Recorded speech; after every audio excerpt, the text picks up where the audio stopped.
कुछ ऐसे ही है हमारे यहाँ। प्रणाम, मैं हूँ जय सिंह। आज सुबह से ही हम सब एक दूसरे को व्हाट्सएप, फेसबुक, ट्विटर पर हिंदी दिवस की शुभकामनाएं देते हुए नजर आए। अरे कुछ विद्वान तो ऐसे भी थे जिन्होंने हिंदी दिवस की शुभकामनाएं अंग्रेजी में देकर हिंदी भाषा पर गर्व अनुभव किया, और बहुत से महारथी तो ऐसे भी थे जिन्होंने हिंदी में बात करने के लिए तो दबाना पड़ता है, जैसे व्हाट्सएप मैसेजेस को फॉरवर्ड कर हर वर्ष की तरह इस वर्ष भी हिंदी दिवस स्टेटस समारोह में भाग लिया। आज भी जिस देश में 90% से ज्यादा लोग अंग्रेजी में हस्ताक्षर करते हैं, उन सभी लोगों को मेरी तरफ से हिंदी दिवस की बहुत बहुत बधाई। अरे भाई, पिज्जा स्टोर पर पिज्जा हिंदी पर मांगने पर भी मिल जाएगा, कॉफी शॉप में कॉफी हिंदी पर मांगने पर भी मिल जाएगी। सब छोड़ो, सैयारा मूवी देखने के लिए टिकट हिंदी पर मांगने पर भी मिल जाएगा। तो फिर क्यों हम सब बाय डिफॉल्ट अंग्रेजी का इस्तेमाल करते हैं?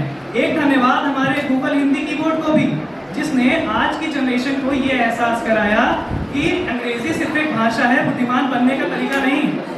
एक धन्यवाद हमारे व्हाट्सएप और फेसबुक यूनिवर्सिटीज को भी, जिसने हिंदी का लिखने को कूल बना दिया और हमारे लैपटॉप और मोबाइलों तक पहुंचा दिया। तो फिर क्यों बाय डिफॉल्ट हम सब अंग्रेजी का इस्तेमाल करते हैं? माना कि कुछ मल्टीनेशनल कंपनियों में अंग्रेजी अनिवार्य होती है, लेकिन अपने सिक्योरिटी गार्ड से अंग्रेजी में बात करने की कौन सी मजबूरी?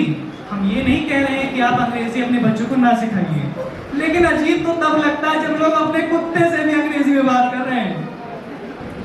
हम हिंदुस्तानियों के लिए जैसे अंग्रेजी सिर्फ एक भाषा है, वैसे हिंदी सिर्फ एक भाषा नहीं, एक भाव है। हिंदी की साहित्य और कविता का अपना एक महत्व है, एक भाव है कि हिंदी ही है जो हम सबको जोड़े रखती है। हो सकता है कि हम सब बचपन में ही अंग्रेजी मीडियम में डाल दिए गए हों, पर जब अलग अलग राज्यों से पढ़कर हम सभी नए नए शहर या नए देश में नौकरी करने जाते हैं, तो ये हिंदी ही है जो एक एक धागे के रूप में हम सबको बांध के रखती है।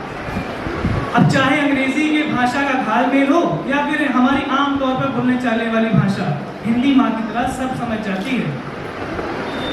अब यही तो हिंदी की पहचान है। यहाँ पे कोई छोटा बड़ा नहीं होता, कोई कैपिटल स्मॉल नहीं होता, छोटा आ बड़ा आ आकार में एक बराबर ही होता है। बिल्कुल हमारे समाज की तरह हर आधे अक्षर को सहारा देने के लिए बड़ा अक्षर हमेशा तैयार रहता है। और जितनी गलतियां मैं हिंदी में करता हूँ शायद ही कोई करता होगा, पर यहाँ बात मेरी गलतियों की नहीं, अपने मन के भावों को हिंदी में व्यक्त करने की है।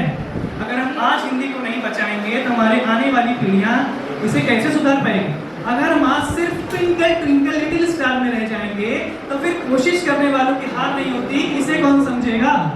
इसलिए सोचिए मत, बस हिंदी में अपने विचार व्यक्त करते रहिए। और ये मत भूलिएगा, आप आज भी उसी देश में रह रहे हैं जहाँ पर अगर कोई अंग्रेजी में बात नहीं समझता तो लोग अपने बाहें ऊपर करके एक ही चीज बोलते हैं, क्या भैया हिंदी में समझाना पड़ेगा क्या?